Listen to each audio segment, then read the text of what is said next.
పెద్దపల్లి జిల్లా తెలంగాణ ఉద్యమకారులకు రిలే నిరాహార దీక్ష శాంతియుత దీక్షకు ఇల్లంతకుంట మండలానికి వచ్చినందుకు తెలంగాణ ఉద్యమ పక్షాన కరీంనగర్ జిల్లా అదే ఇల్లంతకుంట మండలం నుంచి వెళ్ళి వారందరికీ కూడా స్వాగతం సుస్వాగతం పరిచయం చేసుకోవాల్సిందిగా విజ్ఞప్తి చేస్తున్నా. నా పేరు డాక్టర్ మంద భాస్కర్ యాదవ్, సహజ కవి, సామాజిక ఉద్యమ సమాజ చైతన్య విశ్లేషకులుగా బాధ్యత నిర్వహిస్తున్నాను.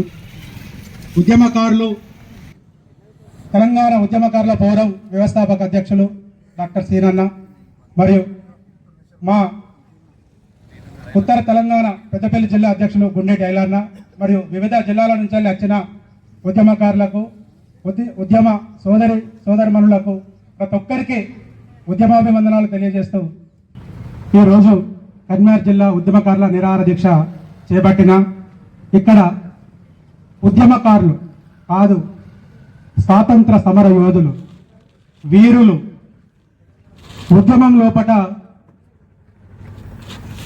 ఎన్నో త్యాగాలు చేసి వారి త్యాగాలకు ఆదరణ దక్కని సందర్భంగా ఇక్కడ కూర్చున్నారు.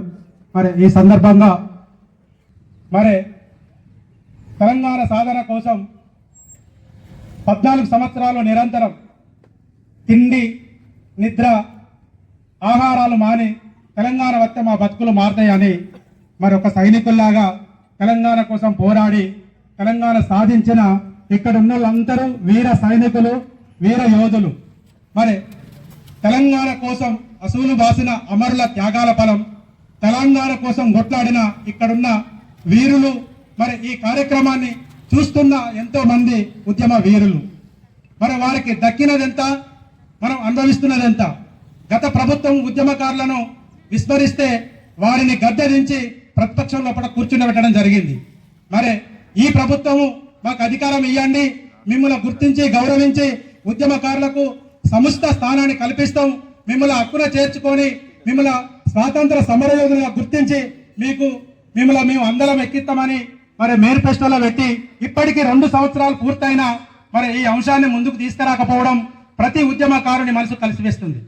మరి మొన్నటి శాసన సమావేశ సందర్భంగా మరి మన పొన్నం ప్రభాకర్ గారు మంత్రివర్యులు మరి టీపీసీసీ చీఫ్ చైర్మన్ గారితో మాట్లాడి చర్చకు తీసుకురావడం ఒకంత చిన్న ఆశ రేకెత్తింది.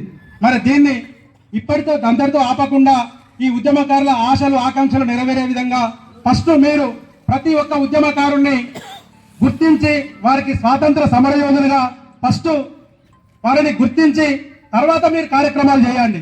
మీరు ఎన్నో సంక్షేమ కార్యక్రమాలు చేపడుతున్నారు, వాటితోటి ప్రజలకు ఏం జరుగుతుందో తెలియదు. కానీ తెలంగాణ తెచ్చిన ఉద్యమకారులను విస్మరించి మీరు మాత్రం పదవులు అనుభవిస్తున్నారు. ఇది కరెక్ట్ కాదు. ఇది ఇట్లనే ఉన్నట్టయితే మరో ఉద్యమానికి దారితీస్తుంది. మీ పదవులు కూడా ఊడగొట్టడానికి మా సైనికులంతా సిద్ధంగా ఉన్నారు. కాబట్టి ఇప్పటికైనా దయచేసి ఉద్యమకారులను గుర్తించండి, వారికి ఇచ్చిన హామీని నెరవేర్చి మా మనసు సంతోషంతో ఉప్పొంగే విధంగా నిర్ణయం తీసుకొని మరోసారి కూడా మీరే గెలవాలని మేము ఆశిస్తున్నాము. లేనట్టయితే మీకు తగిన శాస్తి మా ఉద్యమకారులు చెప్తారు. ఈ అవకాశం ఇచ్చిన నాకు, ఇక్కడికి వచ్చిన పెద్దలకు, ప్రతి ఉద్యమకారునికి ఉద్యమాభివందనాలు తెలియజేసుకుంటూ ఉద్యమకారుల ఐక్యత, ఉద్యమకారుల ఐక్యత, జోహార్ జోహార్, జోహార్ జోహార్. Thank you.